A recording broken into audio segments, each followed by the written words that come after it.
Hello and welcome everybody, it's Karen. I am making some cards today. I think I've done about 5 cards using these paper information strips on the Paper Rose 12 by 12 paper pack collections. So as you can see, there's lots of them in different patterns and colors, but these could just as easily be strips of pattern paper or solid cardstock, whatever you have in your stash. So just keep that in mind. I'm using this image from one of the Rainbow Twirl pattern papers, and you can see I've cut it in half, but I've picked out some paper strips that sort of coordinated or would go with that image. And I've got a 5.5-inch square card base that I'm putting these strips down onto. Now I'm going to do a very loose weave. I really wasn't too worried about this because that image is really quite big. And it covers up most of this weaving, but you get a little hint of different colored papers showing through, and I really quite like that.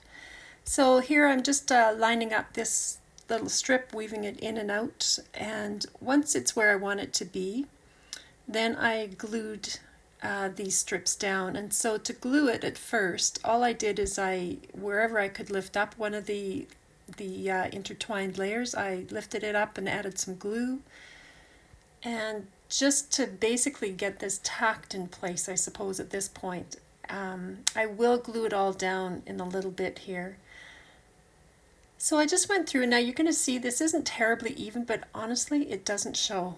So once I had that done, I lifted it all up and I just trimmed off along my card base there, and I went back and trimmed all the other edges to make it even. And so now I'm going to put glue all over this on the back, which is really what's going to hold that down in place. And then I've put that onto my card. Now on this flower image, I added some scraps of cardstock in behind just to give it a bit more dimension. And so now I can glue that one down. That Celebrate layered die at the bottom, I cut the shadow layer I think 2 or 3 times from white cardstock, and once the sentiment itself from the green cardstock. And that's all I really did. I added a few pearls onto that, but I think that floral image just, it's the show. Okay, so now for the other half of that floral image, I have got this is an A2 size card I'm doing, and I'm using the Floral border stencil. And that is some Nouveau Jewel Drops in Sea Breeze. And my tip was dried out, so it wasn't really coming out the top of it. So I've just put some on my glass mat, and I'm going to apply this through that stencil. Now you want to be sure you wash your stencil off right away afterwards, because otherwise this stuff will stick to it. But even though it looked quite dark blue, it goes on very pale, translucent, and just a very soft hint of blue in that. Now that's how it looks before I heat set it, because I should not have heat set it, because now you can see it's crackled. But I was okay with that. I left it, but if you didn't heat set it, it probably would dry a beautiful glossy finish. So I've trimmed off the bottom edge of my floral image, and I've picked out a few strips of cardstock that I thought would coordinate. And I mistakenly put that first strip down, but I remembered I was going to sort of put some of these strips in front and some behind. So now I'm gluing just the bottom of that floral image down, and I'm just trying to keep that top left edge away from or part of the image away from the edge of my card. And so now I'm gluing a couple of these strips on the top of my card of the floral image, and the rest I will put in behind that floral piece. I was sort of trying to make it look like it was coming out of the paper strips at the bottom, and I don't know if it worked that way or not, but it is what it is. So then I could just trim off those edges, and then I die cut a few vellum leaves from, I think this was from the Little Foliage 1 die set, but just a few different leaves to kind of tuck in behind that and just give a bit of a softer look to it and a bit more depth.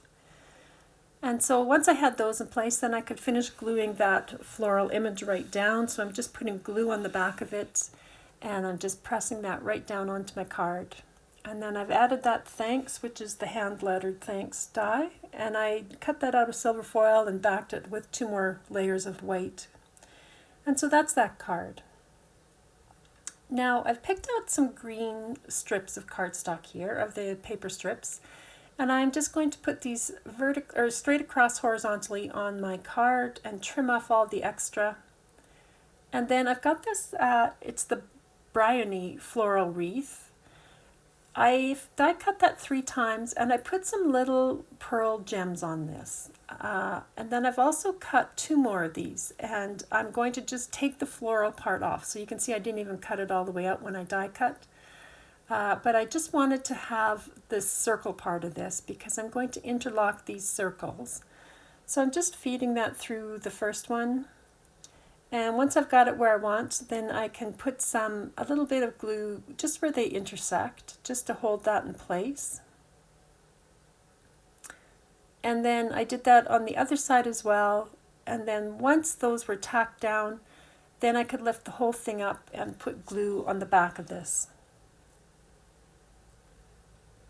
And then I'm going to put that right down over top of those little paper strips,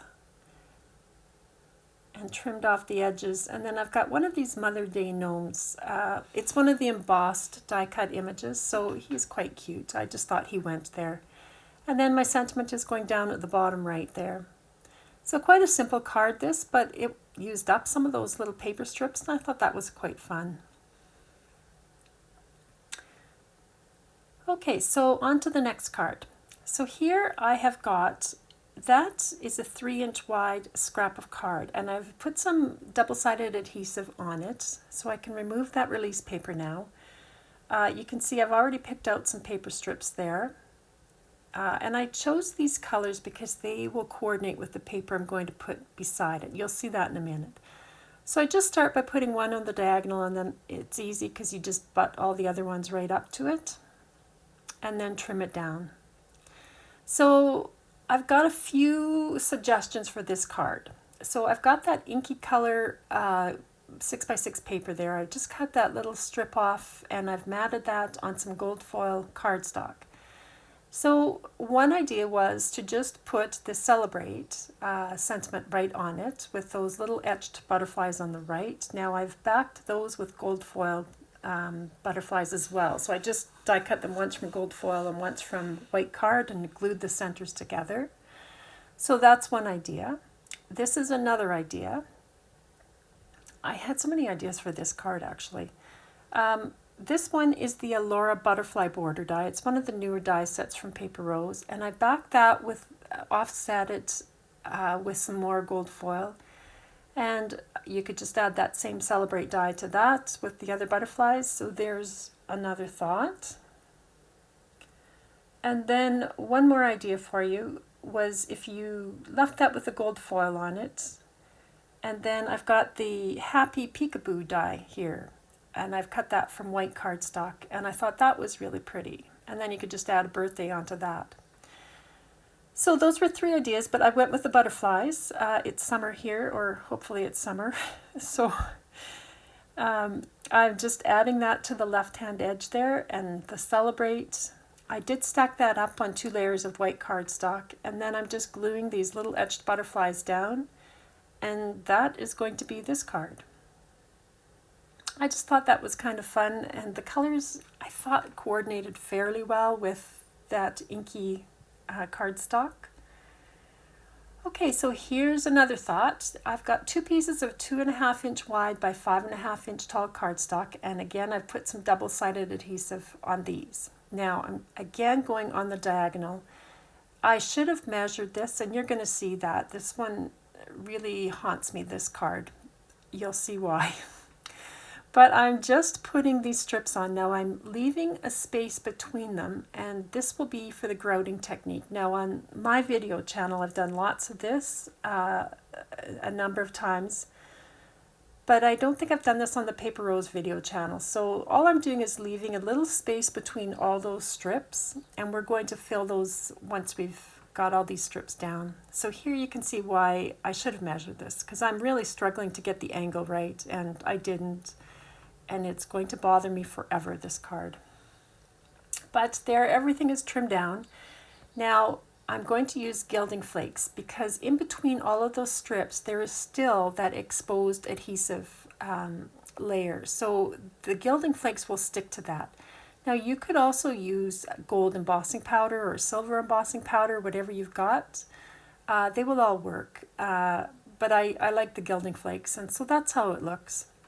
So to turn this one into a card, I have a 5.5-inch tall piece of cardstock by 10 inches wide, and I'm going to score it at 2.5 inches in from the left-hand edge and at the 7.5-inch mark. And that's going to give us the 2 gates to this gatefold card. So I'm just folding those into a mountain fold, giving them a good burnish.